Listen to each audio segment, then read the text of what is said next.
And then if we go through here, we can see the 1798 rebellion. So it says here, 1790s to 1803.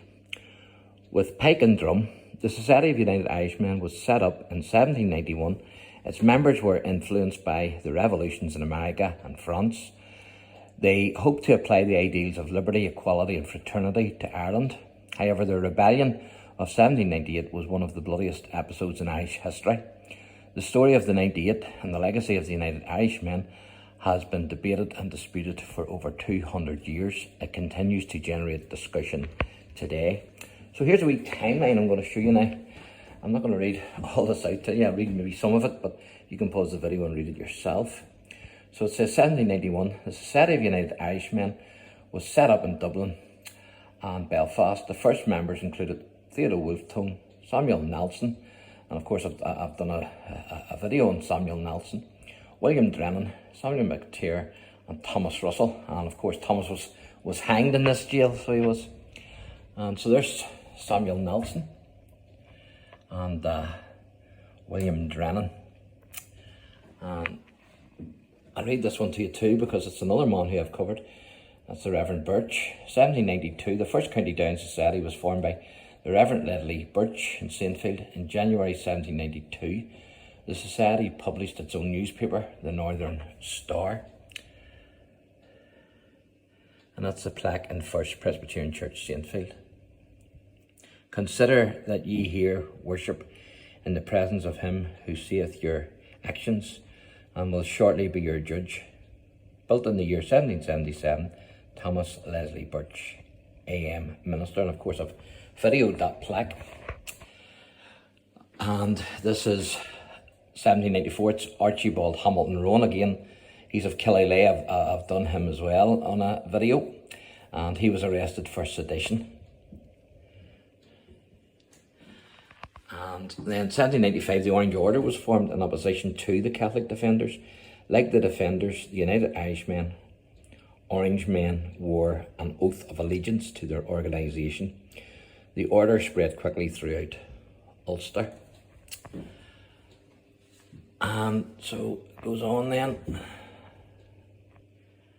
And I'm going to read this to you. This is 1798 May. It's the Reverend Steele Dixon was appointed United Irish Adjutant General for Down. He was arrested in June. The Leinster Rising broke out. And then again, June 1798, the Antrim and Down Risings began. The United Irishmen won the Battle of Saintfield on 9th of June. Battle of Ballynahinch took place on the 13th of June. The United Irishmen were defeated by General Eugene's army. And of course it was Henry Joy McCracken who was one of the leaders. He was the leader there at Ballynahinch. That's Henry Munro. I've done a wee video on Henry as well. And he's a connection with Lisburn. And then June to October 1798, the rebellion in Down was over. Many leaders were executed. These included Henry Munro, Reverend James Porter, no relation I might add, and Archibald Warwick. There were severe reprisals against radical towns like Ballynahinch, Saintfield and Crawfordsburn. Didn't know about Crawfordsburn there, so that's something you have learnt.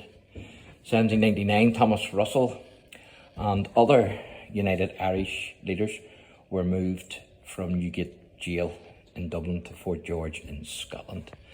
And then it's the Act of Union 1801. And there's Thomas Russell was released from Fort George. He travelled to Paris where he met Robert Emmet. Together they planned another rebellion. And in July 1803, Emmet's rebellion in Dublin failed. Russell was unsuccessful in gathering support in Antrim and Down. He was arrested in Dublin in September. And so that's Thomas Russell there. And then it says, October 1803, Russell was tried in Downpatrick and found guilty of treason. He was executed at the front of the jail. I've done a wee video there and showed you that on the 21st of October. Two local men, James Drake and James Corey, were executed the following day. So that's his tomb. I might see if I can find that. Thomas Russell's grave, St Margaret's Church, Downpatrick. So that would be worth seeing if I could find. And there's the there's Thomas being hanged at the gates. So it says, remembering 1798, it says the centenary of 1798 was mostly commemorated by nationalists and Home Rule supporters. The fact that the majority of men who turned out in counties Down and Antrim were Presbyterian appeared to have been forgotten. The commemorations held in this 1998 and 2003 were very different events. Cross-community programmes and events examined the real spirit of the United Irishmen. And there's some memorabilia.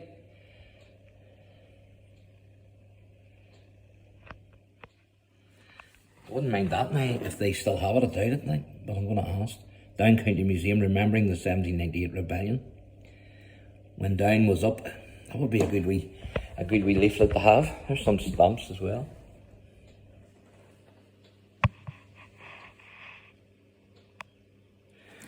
I think they're Thomas Russell. I think. And then there's weapons and stuff here, uniforms. That's a British Army red coat. There's a wee pistol. That's a flintlock. There's a drum. I actually videoed a drum in another wee video in Bangor from the 1798 rebellion. And that's letters and whatnot. So there you go, folks. So I hope you enjoyed that. So thanks for watching, and God bless.